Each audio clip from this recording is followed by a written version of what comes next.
né? E ela ocupava, então, a função de encarregada lá da escrivania judiciária do cartório.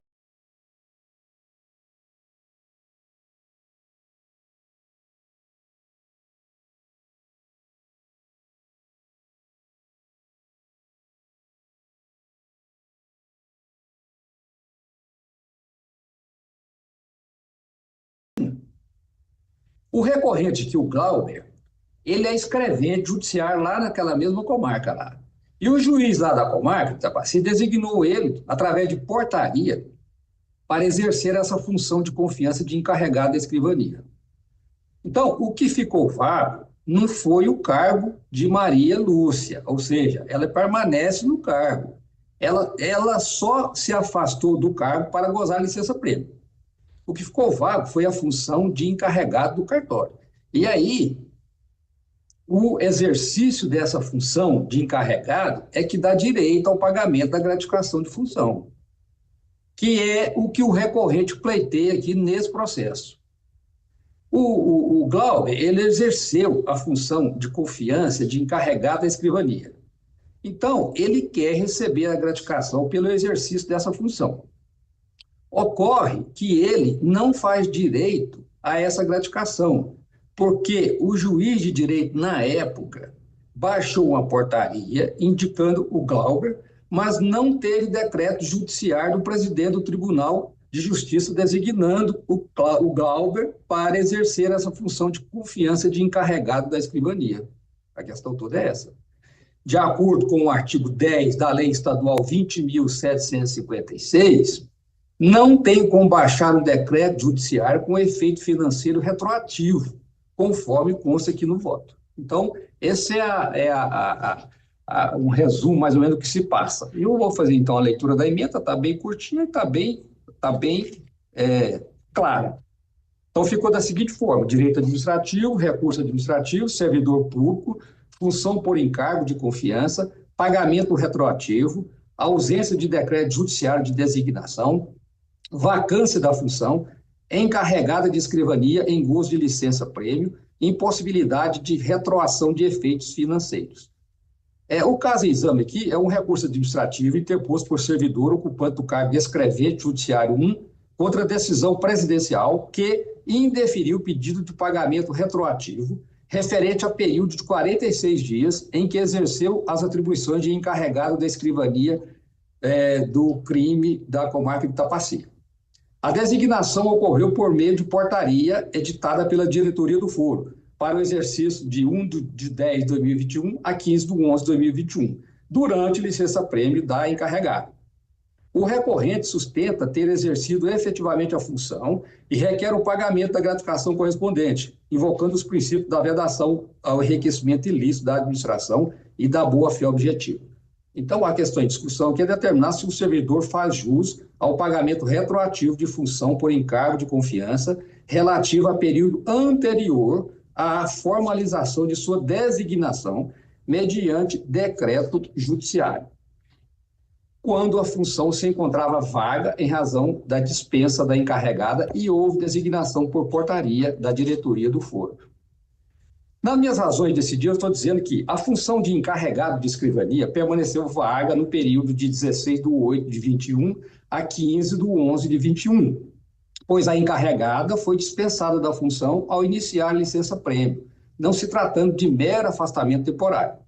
A distinção entre substituição e indicação para a função por encargo de confiança possui natureza substantiva, impactando diretamente nos requisitos legais e na tramitação administrativa aplicável. A substituição pressupõe a existência de encarregada investida na função que se afasta temporariamente, enquanto que a indicação configura provimento originário em cargo ou função vago, demandando procedimento administrativo específico com formalização por decreto judiciário. A portaria, editada pela diretoria do foro, não possui competência para conferir ao servidor o direito à percepção de função por encargo de confiança, especialmente em situação de vacância. A legislação estadual veda expressamente a edição de atos de nomeação, admissão, contratação, posse ou exercício com efeito retroativo. As nomeações, designações, dispensas e exonerações somente produzem efeitos a partir da efetiva publicidade dos respectivos atos. Compete privativamente ao presidente do Tribunal de Justiça e não ao magistrado diretor do foro a prática de atos de nomeação, designação e lotação de servidores. A mera prestação de serviço, ainda que efetiva e de boa fé, não supre a ausência do ato administrativo válido e formalmente perfeito de investidura em função gratificada. A administração pública rege pelos princípios da legalidade estrita, sendo vedada a concessão de vantagens patrimoniais aos servidores, senão nas hipóteses e condições previamente estabelecidas em lei. O princípio da proteção à confiança não se aplica quando ausente o ato administrativo válido que possa fundamentar a expectativa legítima de direito. O acolhimento da pretensão implicaria criar, pela via interpretativa, hipótese de percepção de vantagem pecuniária não prevista em lei, comprometendo a segurança jurídica e a rigidez das finanças públicas. Recurso conhecido e desprovido. É como voto, senhor presidente. Pois não. Na sequência aqui, eu colho o voto do desembargador Sival.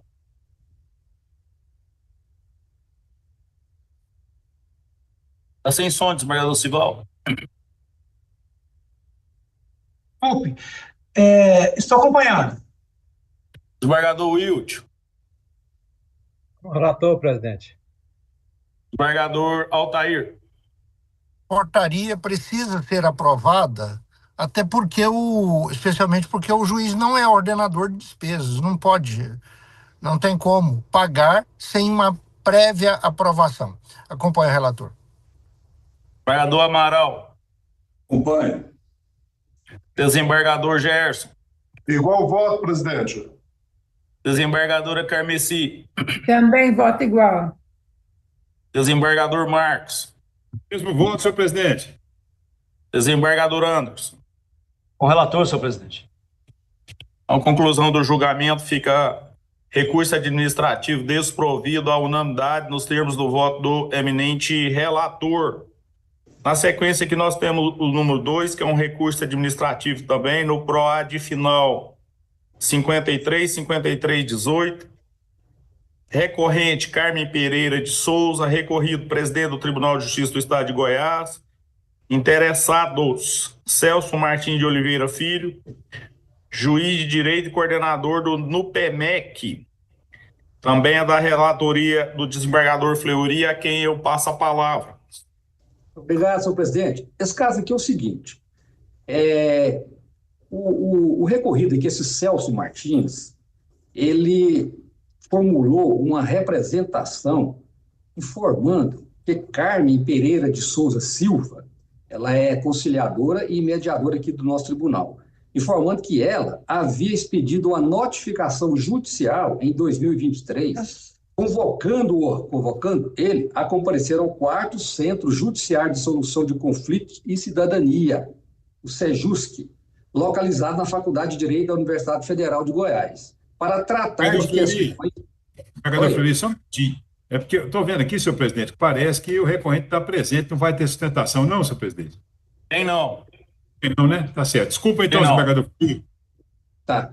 Então, como eu disse, né, então o Celso, né, que está até aqui presente, até bom que ele esteja presente, né, ele disse que ele recebeu a notificação, então, essa conciliadora e mediadora, essa Carmen Lúcia, que é a recorrente aqui, dizendo que era para ele comparecer lá no Centro, né, de Judiciário de Solução de Conflitos e Cidadania, localizado lá na Faculdade de Direito, da Universidade Federal do Goiás, para tratar de questões relativas à partilha de bens decorrentes da antiga união estável dele com Márcia de Oliveira. O representante, que é o Celso, está aqui presente, ele apontou que a notificação extrajudicial foi subscrita pela recorrente na condição de conciliadora, ainda que ela... Ele fala que ele apontou que a notificação foi subscrita, né, pela recorrente na condição de conciliadora, e ainda que ela mantivesse relação de parentesco com a ex-companheira do reclamante. Aqui a recorrente aqui, ela é tia da Márcia, que é ex-companheira aqui do Celso. Então, a conciliadora é tia da Márcia e ex-companheira aqui do Celso. O representante aqui, então, ele continuou dizendo o seguinte, que a recorrente utilizou o espaço físico do Sejusc, bem como sua condição funcional de mediadora junto ao Tribunal de Justiça, para promover negociação de natureza privada, envolvendo sua própria família, configurando dessa forma vício insanável de impedimento e suspeição. Ele alegou ainda que a recorrente expediu a notificação sob assinatura que a identificava como conciliadora mediadora judicial, ainda que a intenção fosse meramente pessoal, utilizando indevidamente a estrutura pública e o nome da instituição judiciária para exercer pressão no reclamante, no Celso, violando frontalmente os princípios constitucionais da imparcialidade, impessoalidade e independência.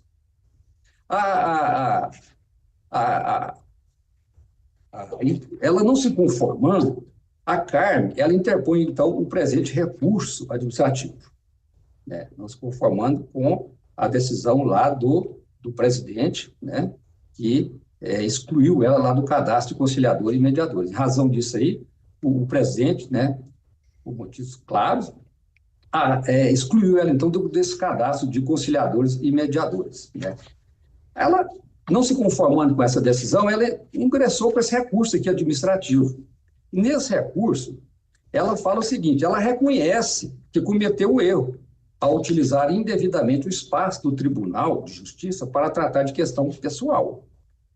Ela esclarece também que sua intenção era buscar uma solução amigável para o caso e que em nenhum momento teve intento de desrespeitar as normas e princípios éticos que regem a mediação. Ela ressalta também que tal episódio não reflete sua conduta habitual, comprometendo-se a redobrar sua atenção e compromisso com as normas éticas e institucionais, garantindo que erro similar não tornará a ocorrer.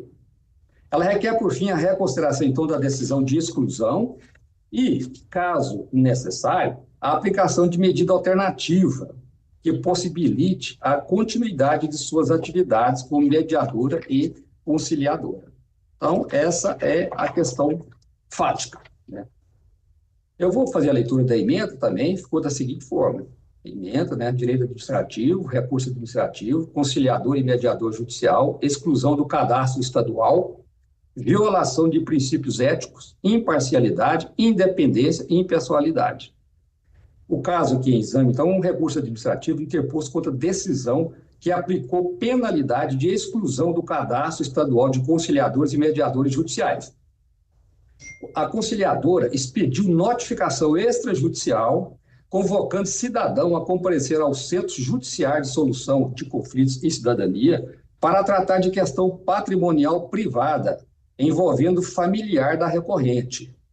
Representação formulada pelo destinatário da notificação alegou o uso indevido da estrutura pública e violação aos princípios éticos. Então, a questão em discussão é determinar se a utilização do espaço institucional do Poder Judiciário e a condição funcional de conciliadora judicial para tratar de questão particular envolvendo parente configura violação aos princípios éticos que regem a atividade de conciliação e mediação judicial, a justificar a aplicação da penalidade de exclusão do cadastro estadual. Aqui eu estou dizendo que os conciliadores e mediadores judiciais são auxiliares da justiça e submetem-se a regime jurídico diferenciado, caracterizado por exigências éticas e deontológicas de elevado padrão. O princípio da imparcialidade constitui pilar sobre o qual se edifica toda a legitimidade da atuação dos conciliadores e mediadores judiciais. A existência de vínculo familiar entre o conciliador e uma das partes envolvidas no conflito configura impedimento absoluto para intervenção na composição da controvérsia. A expedição de notificação extrajudicial por conciliador judicial, valendo-se de sua condição funcional e convocando alguém a comparecer ao Sejusc para tratar de interesse direto de familiar, constitui utilização indevida da estrutura, prestígio e autoridade institucional do Poder Judiciário em proveito próprio. O desvalor ético da ação reside na apropriação indevida do espaço institucional, da credibilidade e da autoridade inerentes ao cargo para tratar de interesse particular em situação de manifesta parcialidade. A confusão deliberada entre a esfera pessoal e a atuação profissional compromete a imagem de independência e isenção que deve caracterizar os auxiliares da Justiça. A notificação expedida com elementos que remetem ao Tribunal de Justiça cria expectativa legítima de que se trata de convocação emanada do Poder Judiciário. Os fins, por mais louváveis que sejam, não justificam a utilização dos meios inadequados que implique violação de deveres funcionais e apropriação indevida da estrutura pública. A graduação da penalidade em processo administrativo disciplinar pauta-se pela gravidade objetiva da conduta, pelo potencial lesivo da infração e pela necessidade da preservação da credibilidade das instituições judiciárias. A conduta atinge bens jurídicos de elevada relevância institucional, a imparcialidade do Poder Judiciário, a credibilidade do sistema de justiça multiportas e a confiança que a sociedade deposita nos mecanismos autocompositivos. O descumprimento dos princípios éticos estabelecidos no Código de Ética dos Conciliadores e Mediadores Judiciais acarreta a exclusão do profissional do cadastro como imposição normativa cogente. A tutela do interesse público deve prevalecer sobre eventuais prejuízos de ordem particular experimentados pelo infrator. Então, recurso administrativo conhecido e desprovido. Como voto? Pois não, desembargador Fleury. Passa a colheita dos votos. Desembargador Sival. Então, acho que o voto é autoexplicativo e denota bem a conclusão a que chegou o relator. Eu estou acompanhando. Desembargador Wilton. Com o relator, presidente. Desembargador Altair. Com o relator. Desembargador Amaral. Também, presidente. Desembargador Gerson. Igual voto, presidente. Desembargadora Carmeci. Mesmo voto. Desembargador Marcos. Questão muito bem posta pelo relator, senhor presidente. Também acompanha integralmente. Desembargador Anderson. Com o relator, senhor presidente. Pois não, então o julgamento deste recurso administrativo fica recurso administrativo desprovido à unanimidade nos termos do voto do eminente relator. Passamos agora ao número 3. Número 3 é um elogio, é um PROAD 65, 68, 64. Promovente, diretora da Divisão Interprofissional Forense, Verônica Freire Alves. Interessadas, Sara Cristina Miguel dos Santos, Isabel Cristina Santana e Correia. Aqui nós temos como relator o desembargador Sival Guerra Pires, a quem eu passo a palavra. Vou fazer a leitura da emenda que eu tenho a impressão que noticiará o pedido e apontará os fundamentos de minha decisão, de meu voto. Uma petição requerendo anotação de elogio no dossiê funcional de servidoras públicas. As requerentes. O elogio foi formulado por uma perita, uma psicóloga perita, cadastrada no banco de peritos do Tribunal de Justiça do Estado de Goiás. E em e-mail, a ouvidoria destaca que o atendimento e a atuação das servidoras Sara Cristina e Miguel Cristina, Isabel Cristina, por exemplo, deve ser destacada pela solicitude, educação e respeito às profissionais.